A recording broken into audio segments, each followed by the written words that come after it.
Assalamualaikum warahmatullahi wabarakatuh. Perkenalkan, nama saya Zulkifli dengan NIM 2014030023.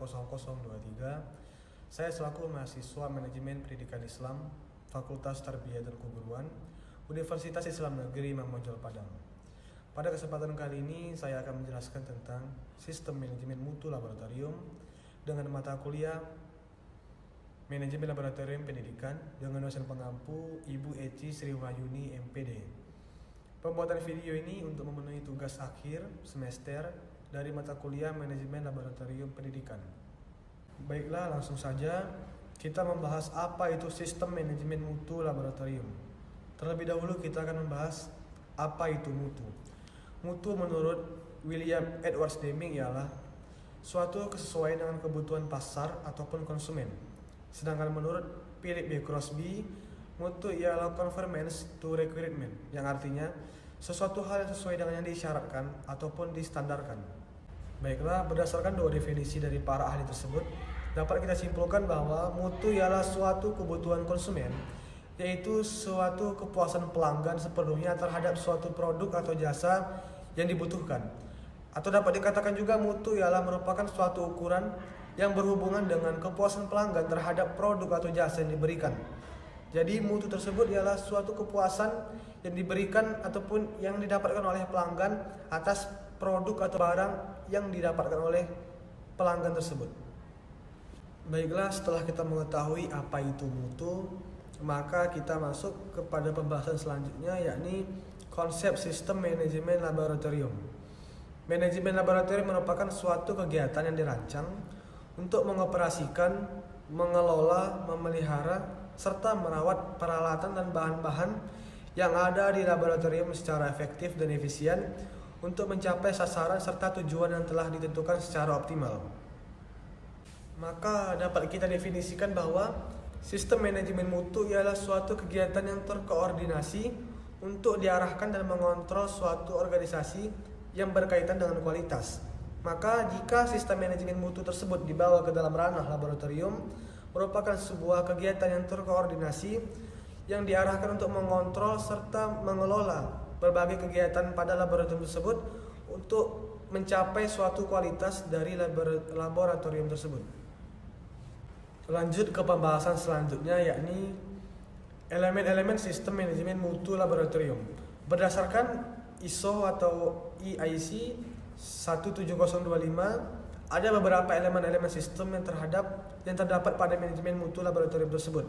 Yang pertama yakni persyaratan umum, kemudian persyaratan sumber daya, kemudian persyaratan proses, serta yang terakhir yakni persyaratan manajemen. Di dalam pengelola laboratorium tersebut tidak ada berpihak kepada suatu pihak yang lain ataupun pihak ini. Jadi semua sama rata dan adil. Kemudian bagian kedua dari persyaratan umum adalah kerahasiaan. Rahasia adalah suatu hal yang tidak boleh dikehendaki untuk diketahui oleh pihak yang tidak berkepentingan.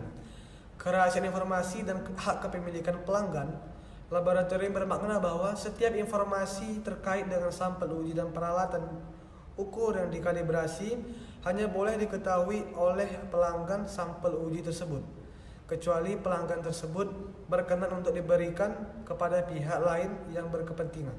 Kemudian elemen-elemen sistem mutu yang kedua yakni persyaratan sumber daya. Persyaratan sumber daya juga terbagi dari beberapa subbagian, yakni yang pertama personil. Laboratorium yang dilengkapi peralatan canggih dengan megah tidak akan memberikan kinerja yang diharapkan apabila tidak didukung oleh personil yang kompeten. Penerapan sistem manajemen mutu laboratorium dan laboratorium kalibrasi berjalan efektif dan efisien ketika semua personel di seluruh tingkatan organisasi memahami dan menggunakan keahlian, pelatihan pendidikan, dan pengalaman yang diperlukan untuk melaksanakan peran dan tanggung jawabnya secara optimal serta profesional. Kemudian yang ketiga yakni peralatan.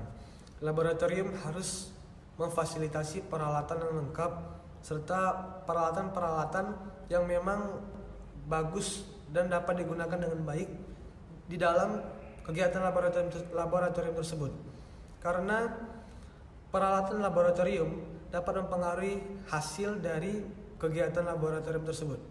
Dan yang ketiga yakni elemen persyaratan proses. Elemen persyaratan proses juga dibagi dari beberapa bagian, yakni yang pertama, kaji ulang permintaan, tender, dan kontrak. Kaji ulang adalah kegiatan yang dilakukan untuk menentukan kesesuaian, kecukupan, dan keefektifan sumber daya laboratorium demi memenuhi persyaratan yang ditetapkan sehingga mencapai kebutuhan dan harapan pelanggan atau pihak yang berkepentingan.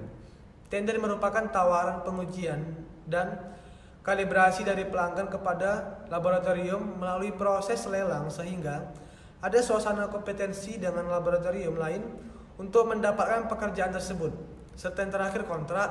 Kontrak diartikan sebagai perjanjian yang mengikat antara laboratorium dengan pelanggan terkait pengujian dan kalibrasi yang dilakukan untuk jangka. Kemudian selanjutnya yakni pemilihan, verifikasi, dan validasi metode. Laboratorium harus menggunakan metode dan prosedur yang sesuai untuk semua aktivitas laboratorium. Jika sesuai untuk mengevaluasi ketidakpastian pengukuran serta teknik statistik untuk analisis data, semua metode, prosedur, dan dokumentasi pendukung seperti instruksi, standar manual, dan data referensi yang relevan dengan kegiatan laboratorium harus selalu diperbaharui sampai saat ini dan harus segera tersedia bagi personil. Kemudian selanjutnya yakni penanganan item uji dan kalibrasi. Laboratorium harus memiliki prosedur untuk pengangkutan, penerimaan, penanganan, perlindungan, penyimpanan, dan pembuangan atau pengembalian barang uji atau kalibrasi, termasuk semua persyaratan yang diperlukan untuk melindungi integritas dari barang uji atau kalibrasi dan untuk melindungi kepentingan laboratorium serta pelanggan. Kemudian yang terakhir yakni pengaduan. Laboratorium harus memiliki proses terdokumentasi untuk menerima, mengevaluasi, dan membuat keputusan keluhan. Uraian tentang proses penanganan pengaduan harus tersedia bagi pihak yang berkepentingan berdasarkan permintaan. Adapun elemen-elemen sistem manajemen mutu yang terakhir yakni persyaratan manajemen.